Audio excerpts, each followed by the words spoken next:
like you and me wondering, is it going to happen to me? And they need to know, hey, is it worth it to remain a Christian? And the people to whom Paul writes lived in this area right here, in the nation where Turkey is today. You probably remember these names: Asia, Galatia, Cappadocia, Pontus, Bithynia. These are the people to whom Paul the Apostle writes under intense persecution.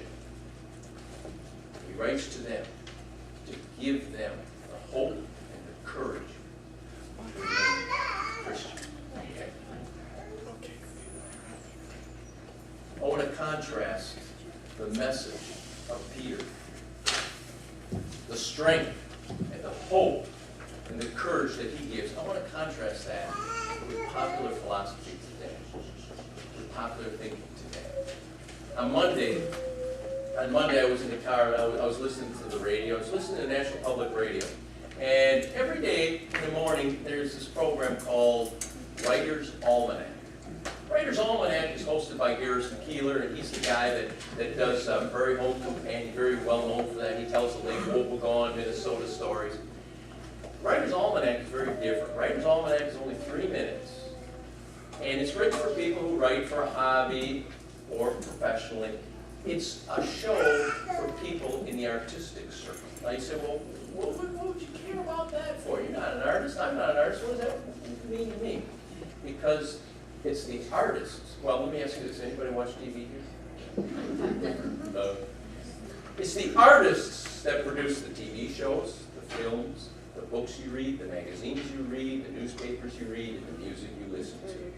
What Garrison Keillor talks about on Writer's Almanac is what you're going to get in all those forms of the media that you watch and listen to every single day. Let me read for you the script of Writer's Almanac for Monday, July 26th.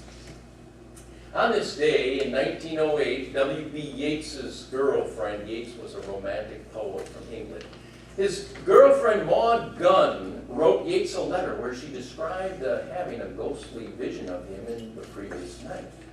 When she wrote this letter exactly 102 years ago today, Maud Gunn was living in Paris, had already turned down 4 marriage proposals from Yeats in the past 2 decades, and married a man who Yeats considered a brute.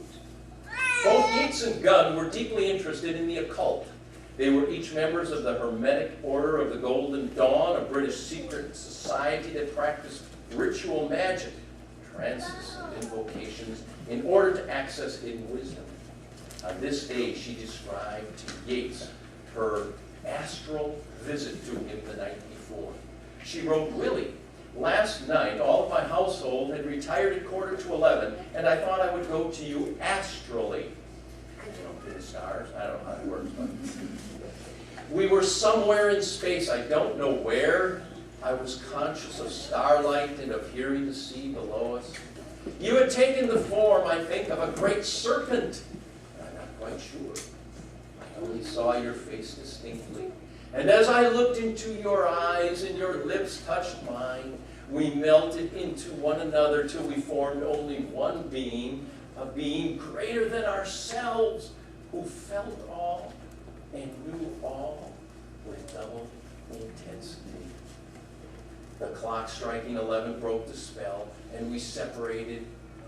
It felt as if life was being drawn away from me through my chest with almost physical pain. Is that the original Space Cowboy?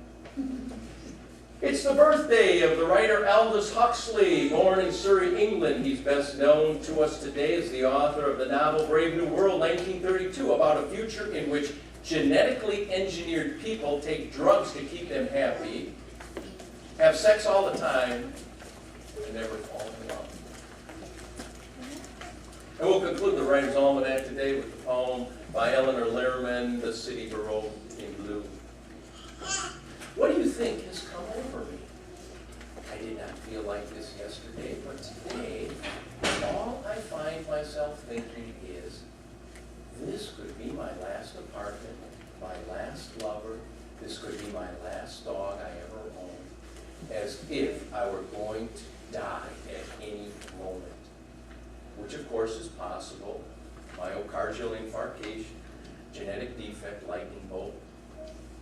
The anxiety may pass, but not the age. Yikes! Every moment says. And then look out. Well, what can be done? But put on a good face on? A big one, round as a moon and glittering to the last. Or maybe slide into an Om state where nothing is something and everything is more or less of something else. Now, if you're sitting there thinking, what in the world does all this mean? I think you're in good company. This is a bunch of blabbledygook. But this is what the artistic world, this is what the media, this is what the influences in our society, this is all they have to offer. Astral visits, genetically engineered people who take drugs, have sex, and never fall in love. Sliding into an Om state where everything is something or nothing or whatever. How do you deal with it? You walk into a hospice room. How do you take that and apply it to somebody dying?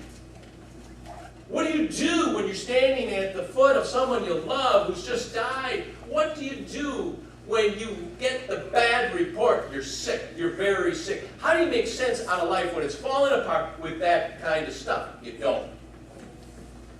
You don't. When the going gets tough, you need something solid, something that doesn't change, something that makes a difference. And that's what Peter offers us. So let's get into this incredible letter.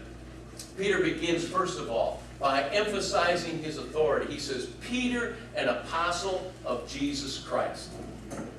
Now, those folks in Cappadocia, in Turkey, let's just call it Turkey where it is, those folks, Christians in Turkey, they know that even though Rome is quite a ways off, that what's happening in Rome is going to happen in their area very soon, because all the governors were appointed by Nero. Now, if Nero plays the harp, what do you think all his governors play? The harp. If Nero likes to ride around in chariots, what do you think all his governors like to do? Sure, same thing. And if Nero likes to kill Christians, the governors are going to do the same thing. And they're going to write letters to Emperor Nero, and they're going to say, Nero, if you've run out of Christians in your part of Rome, you just come on over here and you can hunt all you want where we are. So these Christians are asking themselves, is it worth it for me to continue to be a Christian? Is it worth it for me to pay the ultimate price? And I need good information. I need reliable information. And so Peter does. He pulls ranks. He wants credibility. He says, I, Peter, an apostle. Now, why is that important? Because Peter's the eyewitness. Peter was with Jesus from the beginning to the end. Peter saw Jesus when he fed the 5,000. Peter was with Jesus when he instituted communion. And Peter was there when Jesus showed himself after rising from the dead. So yes, Peter is saying, what I am writing to you in this letter, as you're wondering whether you should continue to be a Christian, it is reliable. And the first thing he does is he reminds them of their position. He says, to God's elect, having been chosen according to the foreknowledge of God the Father, you are God's chosen people. Now today we look at those verses, especially that part about being chosen and God's foreknowledge, and we don't have to worry about folks coming in with dogs and attacking us or burning us up. So we look at those words and we say, chosen, foreknowledge. What does this mean? Does this mean that there's no free will? Does this mean that, why are some people chosen and other people not chosen? And if we do that, if we rip this verse out of its historical context, we blow it away. Think about this. Think about you having to worry about somebody coming through here and killing you because you're a Christian right now. Don't you want to hear you are God's chosen? Don't you want to hear that your position before God is one of being the elect? Don't you want to hear that you, in spite of the most powerful people in earth wanting to kill you, you are God's special representative